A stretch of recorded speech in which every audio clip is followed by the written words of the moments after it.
I have officially unlocked my timepiece, I've got some thoughts, and I don't want to wait anymore. Today, I want to talk about Desolation's Wake, the equipment that came with it, the sealed caches, and just the event itself. I know this style of video is normally reserved as a sort of post-mortem after the event has ended, but I've been done for a while, and maybe this can help you think through your own thoughts on Desolation's Wake as you give your feedback to Crytek or wrap up your battle pass or whatever you're doing. Either way, drop your thoughts down below on how you are feeling about the event. Just as a disclaimer, in case you are new, I am part of the Crytek team, so let that color your impressions as you will. But I'm just speaking as a player that has grinded through all the levels.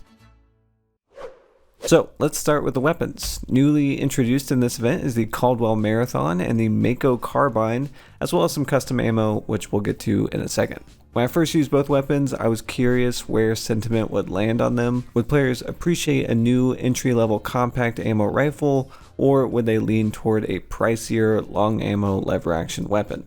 Generally, I'd say I probably see more Makos in my matches, especially later in the event. I don't really see the Marathon as much. Speaking for myself, I want to like the Marathon a lot more than I do. I guess similar to how I feel about the Springfield. Like, it's cheap, so how do you criticize it? But the main selling points for the Marathon are its tight hipfire spread and extended magazine that means you can just keep shooting.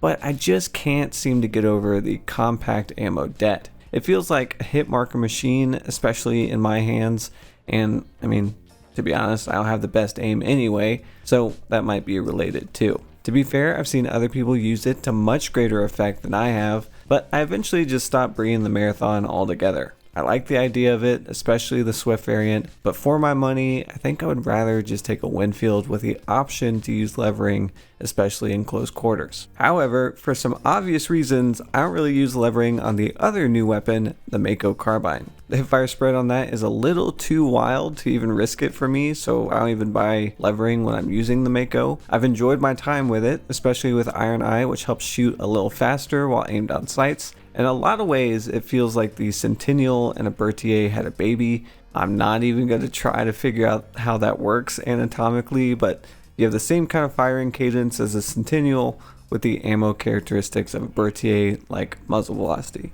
It's not a hot take to say long ammo is good, and the Mako is perhaps one of the easiest long ammo rifles to use. It's pretty no fuss if you don't need hit scan speeds to land your shots. I see a lot of people pose the question, is the Mako better than the Mosin? In other words, will we see cross names switch off the default Mosin uppercut spin around on a roof type of playstyle? No, I don't think so. But that's okay. At least the Mako tried to do something a little different with the aperture and the claw variants. They aren't great variants to me, but they are different and all award points for style. We also got two custom ammo types, Dragon's Breath on the Rival and Flechette on the Crown and King. I've spent most of my time using the Rival setting people on fire.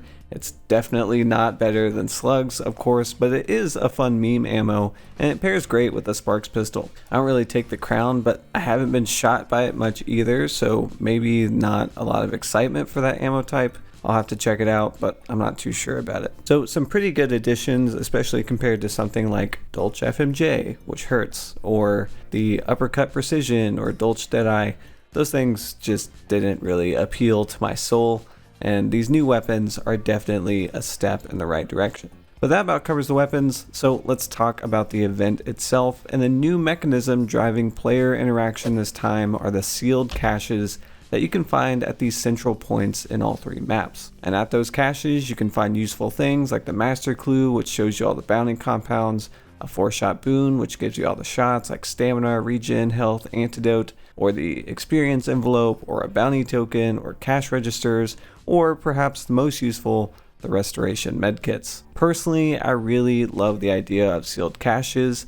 I'm so grateful you no longer have to spend pledge marks to acquire Pact Traits, but the sealed caches are a cool idea for a central marketplace of sorts. The problem to me though is they are static, always appearing at the same spot on the map. And for the first few weeks, it felt like a large portion of my gunfights happened around these caches just because they were the new hotness. And since they were so predictable in location, that also meant just running into players, sniping them from afar, especially that one on DeSalle that just turns into like shooting across the water at each other. I would like to see the idea for seals to be expanded to other compounds, not just like on cash registers, but maybe rolling doors or maybe one of the elevators in Fort Karmic. Not for every match, just random modifiers that could change how you approach a compound. Is that practical? I have no idea. It could totally suck, but I would love to see a remix of the seals and the sealed caches in the future. And I can't stop thinking about the animal every time I say it.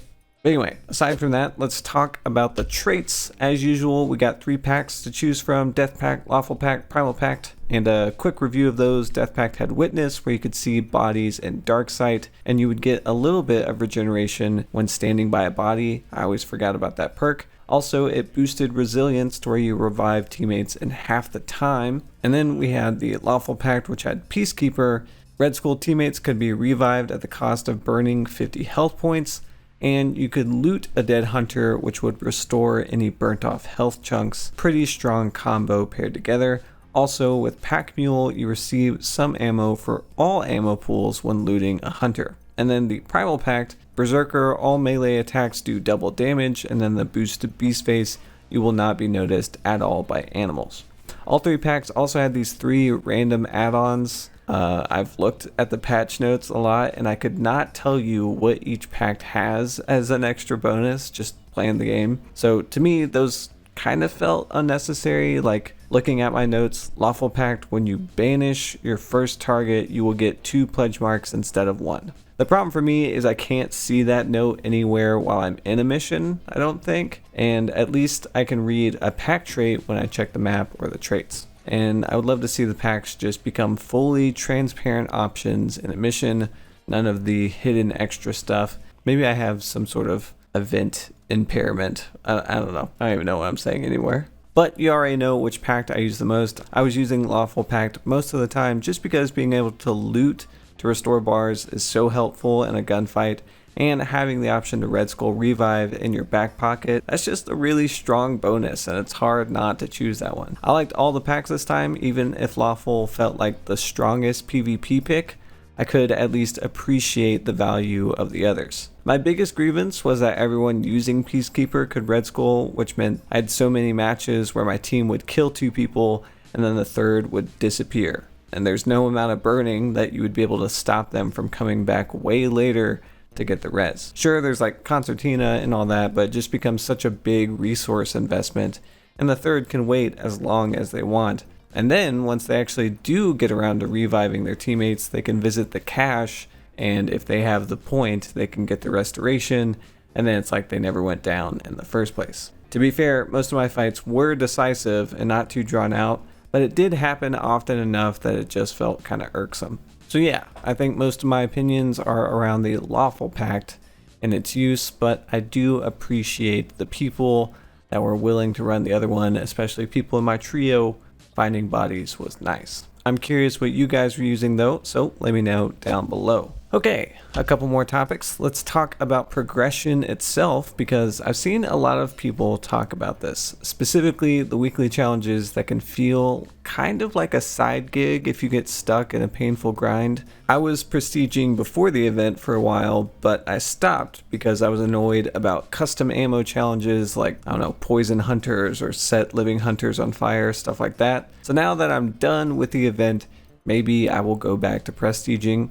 I get the sense that people are a bit burnt out on this system, and while I don't mind it personally having an incentive to come back on a weekly basis, like especially midweek when they refresh, I can see why it would annoy people. So I'm not sure what the team can do about that, but I'm sure they have ideas. I also see a lot of complaints about the totems around the map that growl when enemy players are nearby. People are tired of clearing them, or, having them give away your position. I can agree with that. I'm ready for some fights with no totems, even if they do give good intel a lot of the time. For me, really, it's just take it or leave it. I want to preface this next section by reminding you, I work at Crytek, so I know my opinion may not matter as much on this subject, but I was excited for the legendary content that was coming in this event. I knew about it before it dropped, obviously. And I just really love the ornate skins that got added for the Marathon and the Mako and the Winfield Silencer and the Bornheim. They look so good, especially with like Inspect being in the game now. And now that I have these, I want them on more guns that I use regularly. Like, they feel like a part of the Western Americana vibe that was in the trailers for this event, and I really enjoyed seeing them released in the wild. Contrast to that though, maybe I've been playing too much Helldivers, but the bug skins didn't really pique my interest this time. I do see a lot of them on the ground though, so I guess I'm just like a happy minority with my ornate skins. But that's about it, I think, as far as progression and rewards go. I enjoyed a lot of the legendary content. It wasn't too grindy for me, but I also know I play more than the average player. I play a lot. Too much, probably. But let's move on to some general thoughts then. Let's answer the big question: was Desolation's Wake good? Is that the title of the video? Probably something like that. I would say I enjoyed it more than Tide of Desolation. Even without the flashy traits like Shadow Leap, it felt grounded as far as event mechanics go. I know that might not appeal to everyone, but I enjoyed how, I don't want to say simple, but like it felt light. Like, aside from the infinite Red Skull revive thing, which got kind of annoying, I felt like I was just playing Hunt how I wanted to play for the most part. But that could be some bias for having been done for a while, that maybe I'm just playing Hunt how I want to now without the challenges in my way. I mean, I really like the new weapons, even if I don't think they'll be my daily drivers, and maybe I've had my fill of some aspects of the event, like the totems. I don't need them, but I don't mind them, so it's fine. But I was also curious about the expansion of other event mechanics like the seals and whatnot. I'd guess most people would give Desolation's Wake probably like a 6 out of 10 or something, but I'd probably give it a 7, maybe an 8, because acquiring packs was less annoying. Yeah, we'll say something like that, 7 or 8. Anyway, that's all my thoughts on Desolation's Wake, but I do want to know what your thoughts on it are. I know I'm just one person out of however many, so let me know down below. We'll have more to chat about as the year goes on, and I am looking forward to it. But until the next video, goodbye.